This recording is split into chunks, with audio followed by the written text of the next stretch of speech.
Moines Area Metropolitan Planning Organization Transportation Technical Committee to order. So first item of business, we need to vote to approve the agenda. Oh, yeah. First up, since we're having a meeting, we need to vote to approve the agenda. So all those in favor? Aye. Opposed?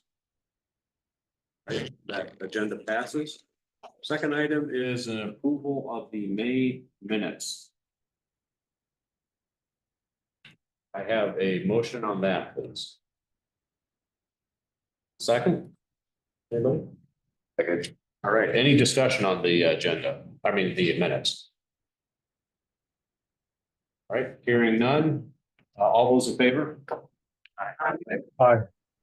Anyone opposed? All right, that passes. Our third item is the federal fiscal 2025 to 2028 transportation improvement programs presentation, a report and vote by Addison. Yes, thank you, John. Good morning, everyone. Staff has completed the draft 26 through 2029 TIP.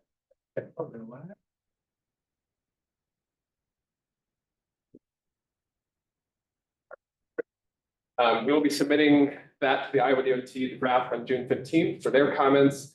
We do request that you look through the TIP, make sure all the project descriptions are accurate, funding totals are accurate, projects are programmed in the correct year. And we did have a number of requests to move projects around this year. Very happy to say we were able to accommodate all of them and maintain fiscal constraint. So looking through the TIP, page 46 is where you'll find those projects programmed. Go to the next slide, show fiscal constraint for the STBG program. The STBG side of things, we are required to maintain fiscal constraint. And you can see here that for each of the years, each of the 4 years of the TIP, we are showing a positive balance, so that's good. TAP side of things, we're not required to maintain fiscal constraint with the TAP, but fortunately, we also do show a positive balance at the end of each of the 4 years for this TIP with the TAP side. Next slide. For the carbon reduction program, also not required, like with TAP, to maintain fiscal constraint. For 26 and 27, we're showing a positive balance, and then we're slightly over in 2028, just based on our side of things for the funding that we allocated to CRP projects. Assuming that funding continues through 29, we're showing a positive balance at the end of the 4-year cycle. So no problems there. We'll be sending this to the DOT by June 15th, as I said, and we'll respond to any comments that we receive from them, from you, and from public comment between now and July 15th. Happy to take any comments now, questions. Otherwise, this is before you for your approval. Anyone have any questions for Addison this morning?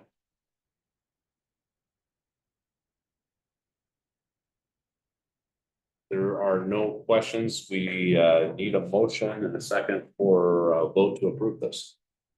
Please. Thank you, Steve. Second. Thanks. Is there any further discussion? If not, all those in favor of approving the draft transportation improvement plan, say aye. Aye. Anyone opposed? Thank you. Thank you. Next item on the agenda is a report on the transportation capital improvement programs update by Janet. Hi, everyone. I'm the new intern for the summer. I'll be working on the Transportation Capital Improvement Program. As most of you already know, the TCIP is a compilation of all the transportation-related projects that are happening in the member jurisdictions and Iowa DOT. From you, I'll need 2 things. The first thing I'll need is your up-to-date CIP. If you could just email that to me at jslavik@caa.fpo.org. And then secondly, an Excel sheet will be sent out to you in the post-meeting email. If you could just download that, submit that to me at the same email by July 3rd, that would be great. Is there any questions regarding this?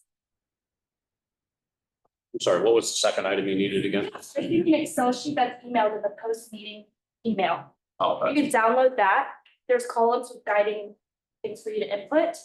Download that, fill it out, email it back to me at that same email, jslavic@dmnmpo.org by July 3rd. If not, I'll follow up. All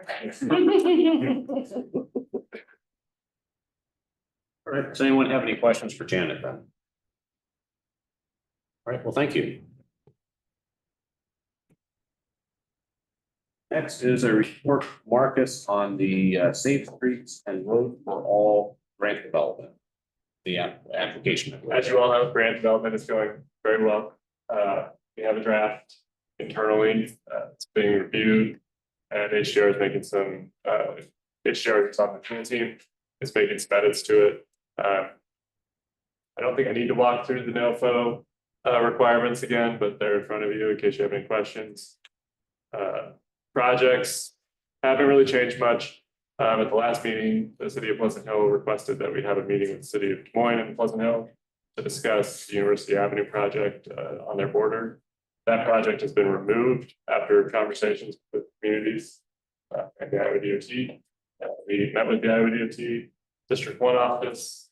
They had no complaints about us trying to get funding for projects and no major concerns about the projects that we had identified. So we're moving forward with these, as you know. I appreciate everyone working with our consultant team to help us get the project forms compiled. Those will be prepared at the end of the week. And then we're gonna get those snapshots, as we're calling them, out to you Monday. And we're hoping that you can review your project snapshot within a week and get it back to us the following Monday on June 16th. So that we can have kind of any comments that you have on your project items, double check the schedules, double check the costs that we're putting in there. These forms will end up going in the appendix, but it'll provide most of the detail about the projects that we're seeking to do. So USDOT will probably look at them pretty closely as we advance through the grant review process. The consultant team will finalize the grant document between 20th and the 24th, and then we'll hopefully submit a day early. Any questions on that? Any questions about project snapshots or any of the work that the consultant team is working on right now?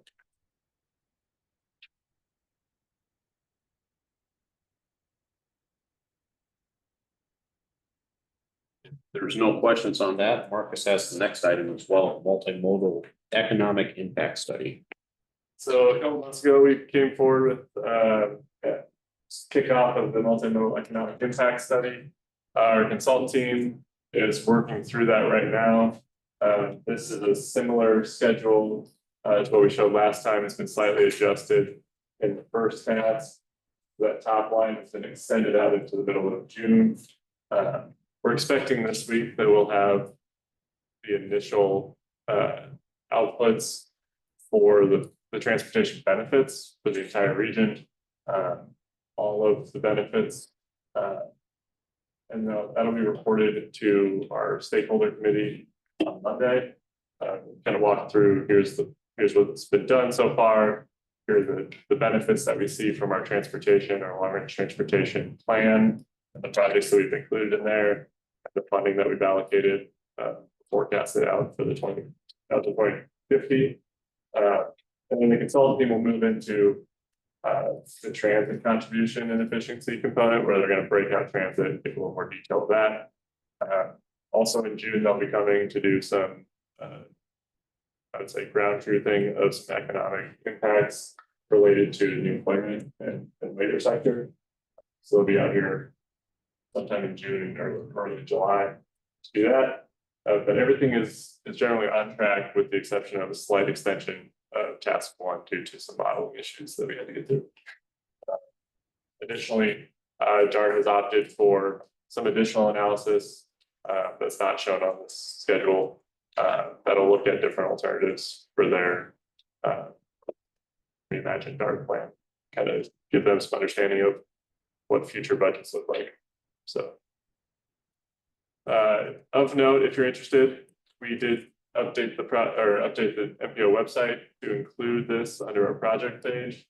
If you go there, you'll see kind of a little synopsis of what is this project, and then you'll see 2 links. Shown down here at the bottom, that was a slide deck and the training video from our first workshop. The consultant team walks through what is expected of this study, what are the outcomes going to look like, gives you a basic understanding of how their reports are going to be laid out, which I think is really helpful. And I think our stakeholder committee really enjoyed having the conversation around what is the final product going to be before we got too deep into the work. So that's all I have on this for now. If there are any questions, I'm happy to take those.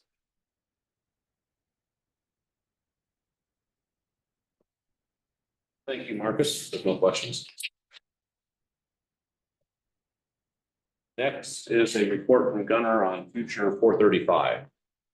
Morning, everyone. Pleasure to be with you. This has been a policy priority for the MPO for several years. The partnership says they've been working on this for 20 years. And the issue at stake here is the 565 corridor. There's long been desire to have it designated as interstate due to a lack of economic development activity that would otherwise be generated if there were interstate designation. As a refresher, there was a couple of issues that would be caused by what I'll call a standard interstate designation. First would be a state law kicking in a minimum speed requirement of 40 miles per hour that would prohibit farmers from moving equipment across the river on that corridor. And the second one would be a maximum weight, federal law of 80,000 pounds. That would be hugely disruptive to the soybean industry that uses 96,000 pound trucks, ADM predominantly. So those are the kind of historic issues of why it's been a challenge to do it. To talk about some of the recent efforts here, the DOT deserves a lot of credit for the recent momentum. In 2020, they started kind of listening tour, talking to all the stakeholders. And then in 22 released a plan or a 4-part action plan, which is outlined on the bottom there. And they said path 4 would be require an exemption at the state level by the legislature, an exemption at the federal level by Congress, and then complete the final steps of a technical analysis and designation application. So we're very pleased to say that this year the bill at the State House did pass. It gained support from 142 of our legislators. Signed into law May 27th by Reynolds as part of a signing ceremony. The bill does 3 things. First, it provides that minimum speed exemption if when it is designated as an interstate. The second is it provides some assurances that the federal piece will in fact happen, prohibiting the Iowa DOT from making that request until the federal piece is completed. And then finally, it directs the MPO and the Iowa DOT to conduct this analysis. That really came out of conversations with their stakeholders, particularly the farmers. They said, give us an alternative. So that was kind of the piece, the pivot, so to speak, that allowed us to really get support at the State House, or at least move people who are against to a neutral category. And so that was also part of that piece. On the alternatives analysis, just the next steps, we're going to be partnering with the Iowa DOT on who's doing what the coordination looks like. It'll be a joint effort between the MPO and the Iowa DOT. And then we'll start pulling together stakeholder committee, et cetera, to look at RFP next steps. On the federal side, we've been working very closely with our delegation. Predominantly, it's been Sherry Grassley's office. She's been helping us land the plane, so to speak. And she identified for us last year the preferred vehicle for the federal weight exemption as the Surface Transportation Reauthorization Bill. And she made clear last year, look, get it done at the State House this year so we can be on the front end of the reauthorization bill this year. And so what we've been able to do is, thanks again to the Iowa DOT for drafting some exemption language, we've submitted that to the delegation. Members of our delegation have submitted that to the USD for inclusion in the reauthorization bill. Several people provided letters of support for that.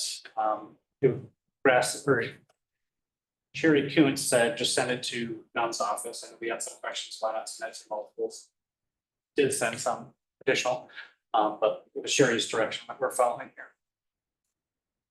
Lastly, just for your reference, this is the proposed language that was submitted to the congressional offices and what was subsequently submitted to USDOT. Just a basic grandfather clause. If you can operate there before interstate designation, you can operate there after. This is consistent with some of the exemptions we've seen, like in Kentucky. And Missouri. That's what I have for you. Happy to take questions. Got one question. Did the DOT ever come up with a idea of what kind of financial contribution they want from the region for this? So began operating under the assumption that we're looking at upward, so $500,000 for an alternative analysis total. Initially, the state legislature, the state bill had an allocation of $250,000. Late in the session, it was starting to become a question as to whether or not they would be able to make that happen. And so the DOT, to their credit, has stepped in and said, we'll match MPO 50/50 on whatever the cost ends up being.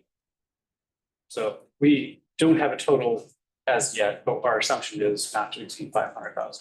And that's on the needs analysis. Are they looking for, we have to raise bridges or change out signs? Are they looking for the MPO to pay for that too? There is no commitments on by any party for funding whatever alternative to come up with. At this point, the commitment is just to do a study to look to see what's possible. So right, yeah, and to add on to that, so right now it's the alternative study. That's where the MPO has put $250,000 in our budget would match with the DOT. There'll have to be that technical analysis that happens at some point. We're discussing when do we do that exactly. We probably won't do it yet. We'll want to make sure that it's getting further along at in the federal side of things, but that'll have to happen before everything's officially submitted. When we've done that in the past, there has been sort of the cost share to how do we pay for that with the MPO having some and some from the communities along the corridor. That's just how we've done it in the past. That's not to say that's how we'll do it in the future. But that technical analysis, when we've done it in the past, really only showed that there's a need for signage. As far as the raising bridges and the turn radius and stuff, that was all, it meets interstate standards now. And when it came to the signage, there was kind of unofficial talk, and this was MPO policy committee years ago. And I don't think they want to set precedent for what the policy committee will go forward of. We could use STVG funds to pay for signage and some of those kind of things. So it wouldn't have to come from the members. But again, that would have to be decided officially. Okay. Thank you. Does anyone have any other questions? 435. Seeing none. Thank you, Gunnar. Next, Dylan has a report on the certification review for the MPO. Thank you. Back on April 1st, we had our certification review, which happens every 4 years. And I think our technical committee met a few days after that. So we provided just some very, very high level feedback that we've received at the meeting. And since then, we've received a more written, a formal report from Federal Highway and Federal Transit of what their findings were. So we wanted to walk through those with you real quick. You can see there on the screen, sorry to back up real quick, just kind of the things that we were reviewed on. So you can see the attendees there. There was also a public comment session, so we did have a few members of the public show up. But you can see the topics. We went through everything that's federally required of us, like the long range plan, the TIP and so forth. And then there was a few other things that they pulled out that they wanted to look at, such as performance measures and freight planning and a few things like that. This was a very condensed review. Typically, it's a 3 or so day thing. They did this in less than 1 day. And that's just kind of the manpower that they have right now or lack thereof at the federal level. So we did the best we could, but I think it turned out well for us. So if you go to the next slide, there's really 3 findings areas that they can come up with. There's corrective actions, and these are areas where we are not in compliance and have to be fixed right away. We didn't have any of those, which is great. There's commendations. So these are things that are like best practices that they want to make sure that we are acknowledged for.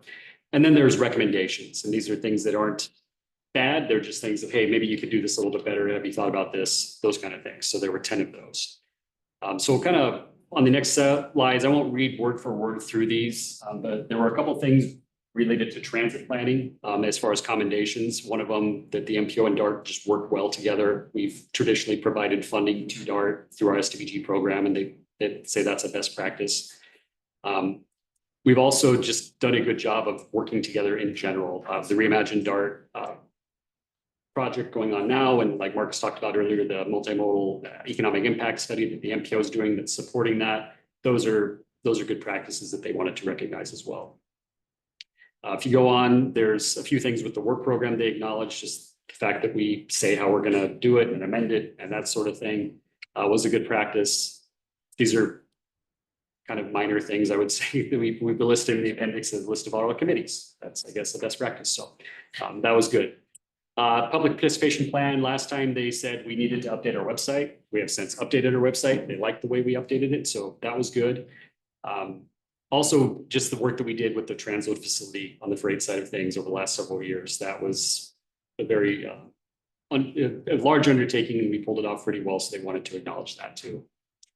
As we get into the recommendations, again, back to transit, I mentioned this, I think, last time too, and we weren't quite sure what they meant. So they put a little more language to it of just the MPO and DART better engaging in local land use planning or with local land use planning agencies. And I think that just means we need to make sure we're aware of what you are doing on the land use side of things as we do transportation plans, which only makes sense. So if we are asking for your comp plans and your land use stuff, that's the reason why. We'll continue to do that too. With the multimodal transportation plan, in this round of updates, we only put 10 years worth of projects in there, and they're saying typically you do about 20 years worth of projects. The reason we didn't do 20 years worth of projects is because with all the things going on with the legislature and funding, we didn't know how much funding there was going to be to plan 5 years, let alone 20 years. But that's something we can take a look at. So there might be some amendments coming down as we work through this now that the legislature's somewhat settled, at least for a few months. Maybe we'll look at that again. To move on, they thought we needed to update our bylaws and so forth, just because it's been a while. So that's more of an internal thing that we'll take a look at. We go on. The tip, there was a few things with the tip. Some of these were state, kind of looking more towards the state. So this especially the second one there, they thought the Iowa DOT should put more phasing in their projects in the tip, which I guess they thought was unusual that they don't. Then for the MPO, just making a better connection between the projects that are in the tip and the performance measures that we set for ourselves. So that's something I think you'll see enhanced in the tip that you just approved earlier. And then finally, a couple of public participation related things, just making sure that people that engage with the MPO understand what happens after they provide feedback to us. During our public input session for the certification review, we had a member of the public saying, I'm not engaged with the MPO. We said, well, you are on the roundtable, like you come to the meetings, that means you're engaged. And there was just kind of a disconnect there. So making sure that we explain that to people was one of them. And then just making sure that we have all the different freight players engaged as well, which is something we do. A couple civil rights related things too. So making sure we have ADA accessible facilities and so forth. So I know Tracy sent an email to the business or to the building the other day saying, hey, can we have the little push button things on the front door? We have them up here, but not on the downstairs. Things like that we need to look through. So I know we're borrowing from some of what you have to do at your communities, making sure we have a formal checklist and all that kind of stuff. So I think that about captures it. Federal Highway will be at our policy committee meeting later this month. So they will be presenting this more firsthand to the policy members, but we wanted to share it with you as well. So if you have questions or any feedback on that, please let us know. Otherwise, that was the findings from the certification review.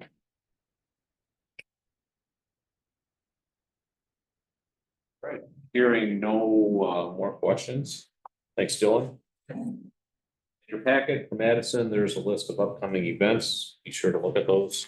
And then I think you had a couple more things, Dylan, right? Yeah, we've got a few things. So one that really could get Shelby here if she wants, but we have the DOT Commission next week, starting at 8 o'clock or maybe at 7:30 even.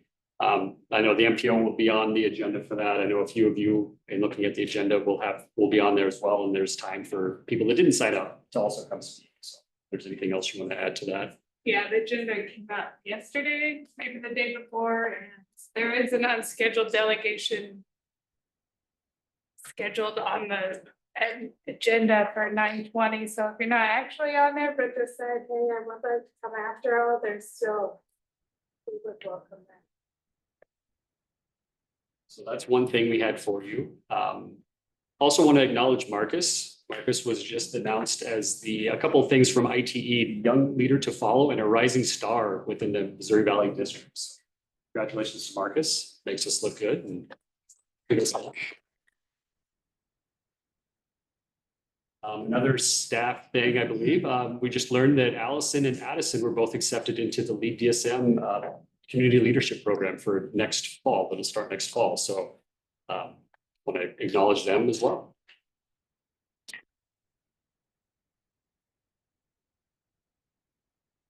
we had anything else. I was gonna introduce Janet as well, but she took care of that on her own. So I have a little more. Janet's from a community regional planning program at Iowa State University, a master's student. So happy to have her for the summer helping us out.